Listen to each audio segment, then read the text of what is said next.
Hi everybody, Chris Stokes from Custom Fitness Personal Training Studio, where your health comes first. It's time to get our sleep back. We have too many people complaining of being fatigued all the time and not knowing how to fix it.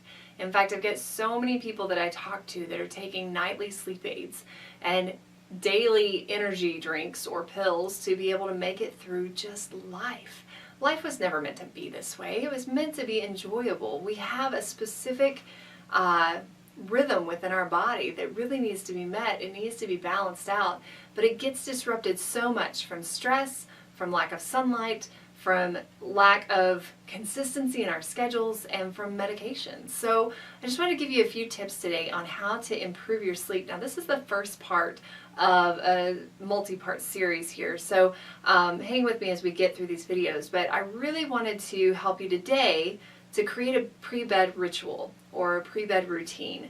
And that's super important because just like if you brought home a newborn baby, they're going to have indiscretions as to when they're awake and when they're not. Things are going to feel off, and the doctor will tell you first thing, make a routine, set their schedule so they understand, so their brain starts to see, okay, this is the time to go to sleep.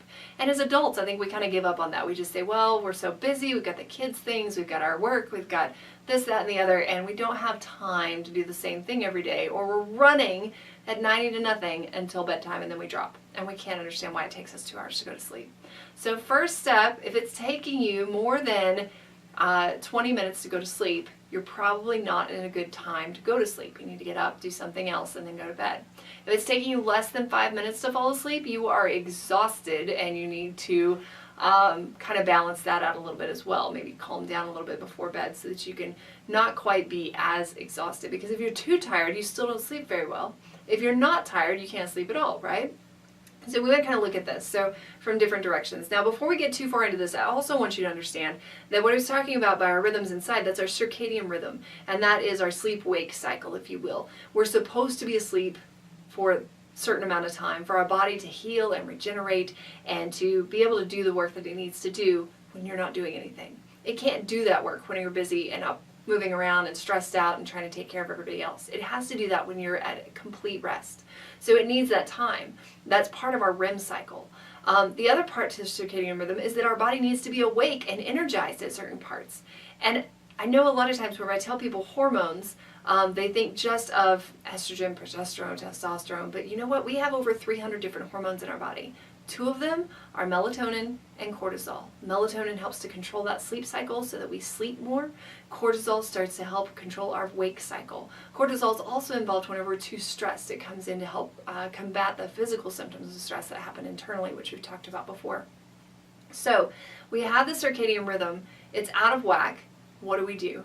Well, first we start by trying to get our sleep back, right? And we do that by making a few lifestyle changes. So as we go through these lifestyle changes, it becomes more habitual that our body is able and ready to sleep, so that way when we offer it sleep, it takes it.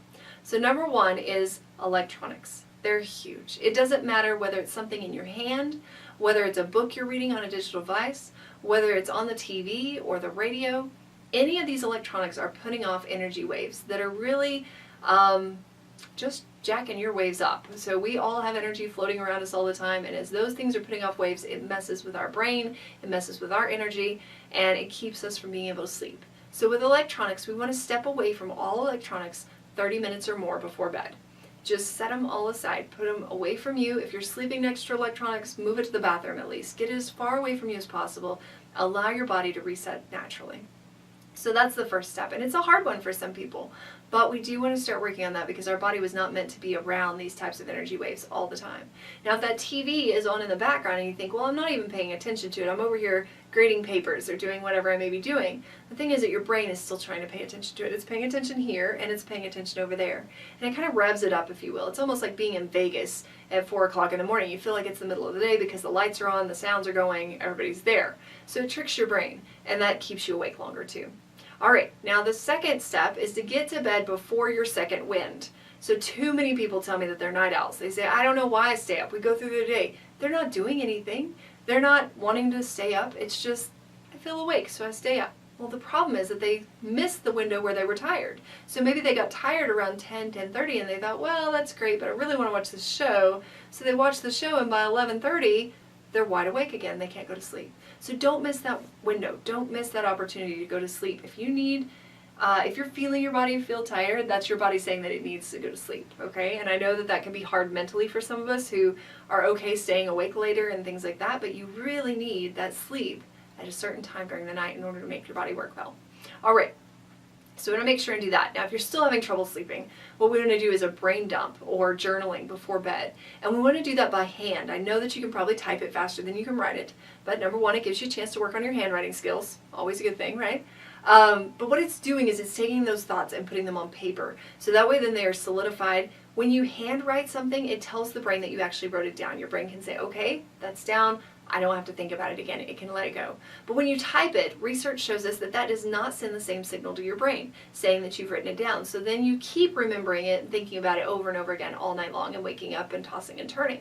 So if you will take the time to write something down by hand, it will help your brain to relax a little bit more. Now, whether that's just a journal of your day, great. If it's a brain dump, what that is just taking every thought that's possibly in your head and putting it on paper. Doesn't matter whether it has anything to do with now, tomorrow, 6 weeks from now. It could be your taxes due, in 2025 or something. It doesn't matter. So just making sure that you have that written down, because what that's going to do is release your brain of the responsibility to hold all that information in while you sleep.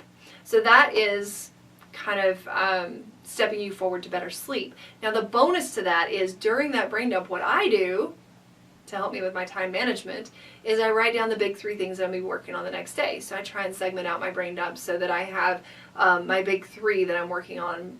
Some people call them the 3 rocks, some people just call them the big 3, whatever it may be. But 3 tasks is really doable during a day for me. And so time management wise, that's what I do, is I build those out whenever I'm doing this brain dump at night. So the next thing would be to do something relaxing, whether that is reading a book or it is cooking, something up for tomorrow, or it's preparing meals for tomorrow, whatever it may be. Everybody has different things that they like to do, but again, stay away from the electronics, find something relaxing to do. For some people, that might be something like walking or stretching, doing some yoga or walking around the block or whatever it may be. Those are great things to do too. Anything that you can do to kind of wind down and prepare your body. Now, the next step to all of this is taking whatever you've done that worked and making it consistent in your daily schedule so that you're performing the same thing over and over and over again.